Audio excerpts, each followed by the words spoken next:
नमस्कार साथियों, स्वागत है आपका अपने YouTube चैनल वाईके ऑनलाइन एजुकेशन में। उम्मीद है आप सब स्वस्थ होंगे।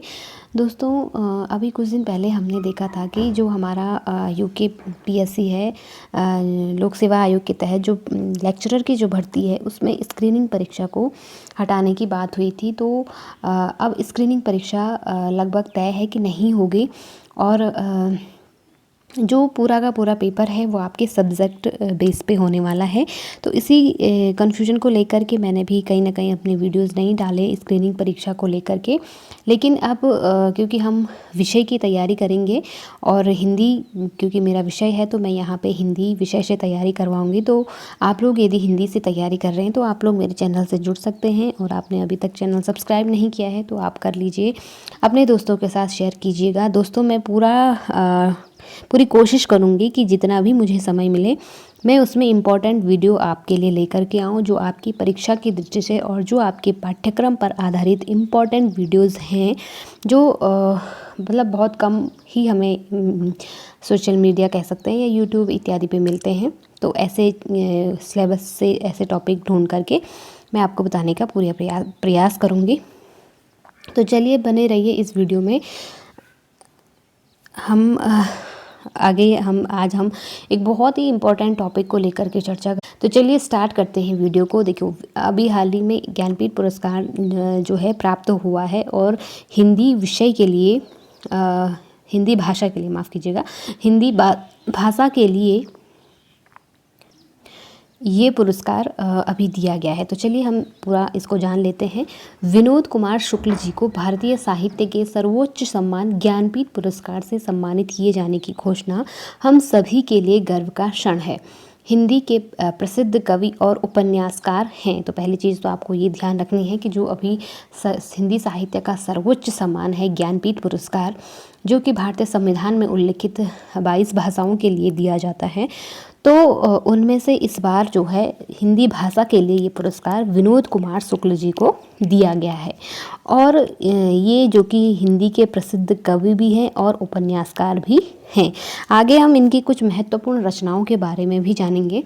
तो देखिए, 1 जनवरी 1937 को भारत के राज्य छत्तीसगढ़ के राजनांदगांव में जन्मे शुक्ल ने प्राध्यापन को रोज़गार के रूप में चुनकर, यानी कि उन्होंने प्राध्यापक के पद पर ये रहे हैं, और ध्यान साहित्य सृजन में लगाए। पूरा जो अपना जीवन है वो साहित्य को समर्पित कर दिया। उनकी एकदम भिन्न साहित्यिक शैली ने परिपाटी को तोड़ते हुए ताज़ा झोंके की तरह पाठकों को प्रभावित किया, जिसको जादुई यथार्थ के आसपास की शैली के रूप में महसूस किया जा सकता है। तो चलिए आगे कुछ और इम्पॉर्टेंट महत्वपूर्ण जो आपकी परीक्षा की दृष्टि से हैं उनको हम देखते हैं इनके विषय में। देखिए दोस्तों, जो लेटेस्ट टॉपिक होते हैं जैसे ज्ञानपीठ पुरस्कार इम्पॉर्टेंट है और विनोद कुमार शुक्ल जी को मिला है, तो ज़रूरी नहीं कि आपसे ये प्रश्न पूछा जाए कि ज्ञानपीठ पुरस्कार किसको मिला है, क्योंकि आपने वो पढ़ लिया। लेकिन हो सकता है इनकी कुछ कृतियाँ आपसे पूछी जा सकती है ना। तो हम ये जानेंगे इनके विषय में। देखो, उनका पहला जो कविता संग्रह था 1971 में लगभग जय हिंद नाम से, इसको ध्यान रखिएगा, ठीक है, लगभग जय हिंद नाम से इन्होंने प्रकाशित हुआ था। 1990 में नौकर की कमीज, ये बहुत इंपॉर्टेंट इनका उपन्यास है, इसको ध्यान रखिएगा आप, ठीक है, नाम से उपन्यास आया, जिस पर फिल्मकार मणि कौल ने इसी नाम से फिल्म भी बनाई है। कई सम्मानों से सम्मानित विनोद कुमार शुक्ल को उपन्यास दीवार में एक खिड़की साहित्य अकादमी पुरस्कार प्राप्त हो चुका है। देखो, जो दीवार में एक खिड़की है इनका उपन्यास, उस पर इनको साहित्य अकादमी पुरस्कार भी प्राप्त हो चुका है। तो हो सकता है आपसे ये भी पूछ लिया जाए कि दीवार में एक खिड़की जो रचना है उस पर किनको या विनोद कुमार शुक्ल की किस रचना पर उनको साहित्य अकादमी पुरस्कार प्राप्त हुआ है। तो दीवार में एक खिड़की, ये ध्यान रखेंगे आप, ठीक। चलिए आगे बढ़ते हैं। विनोद कुमार शुक्ल हिंदी कविता के बृहत्तर परिदृश्य में अपनी विशिष्ट भाषिक बनावट और संवेदनात्मक गहराई के लिए जाने जाते हैं।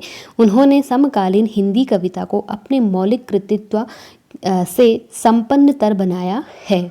इसके लिए वे पूरे भारतीय काव्य में अलग से पहचाने जाते हैं। चलिए आगे कुछ और इम्पोर्टेंट इनकी रचनाएं हम देख लेंगे।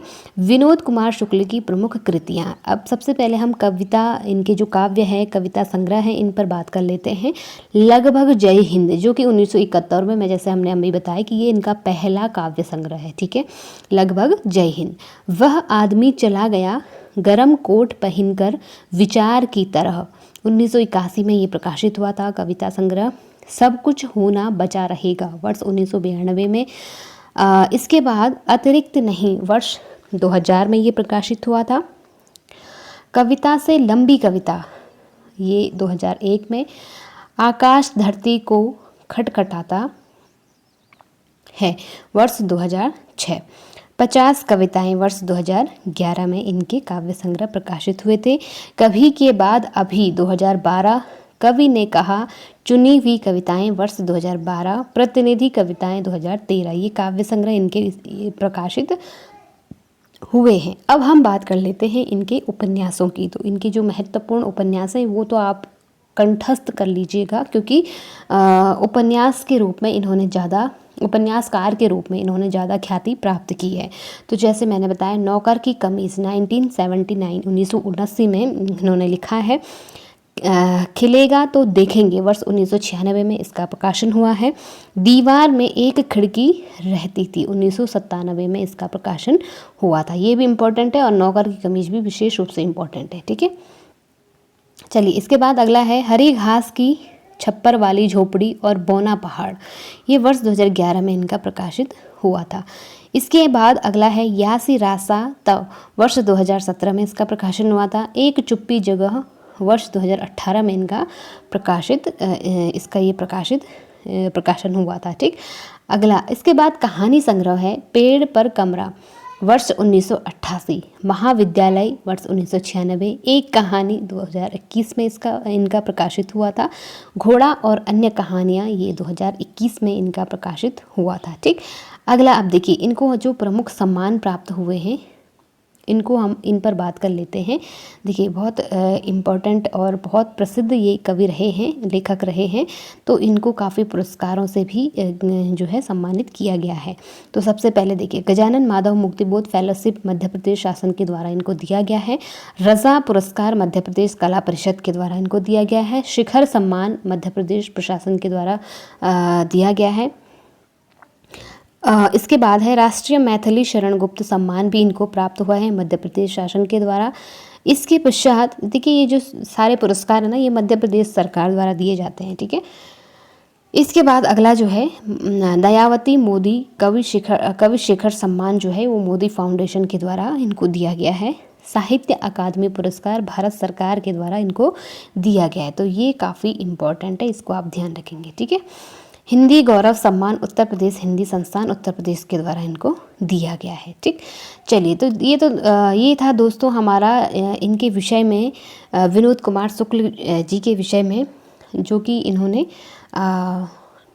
अपने जीवन में जो कार्य किया है, लेखन कार्य, साहित्य सृजन का कार्य, उसके विषय में हमने जाना। इम्पॉर्टेंट कृतियाँ मैंने आपको बताई, उनको आप ज़रूर ध्यान रखें, क्योंकि कहीं से भी आपसे कोई सा भी प्रश्न पूछा जा सकता है, ठीक है।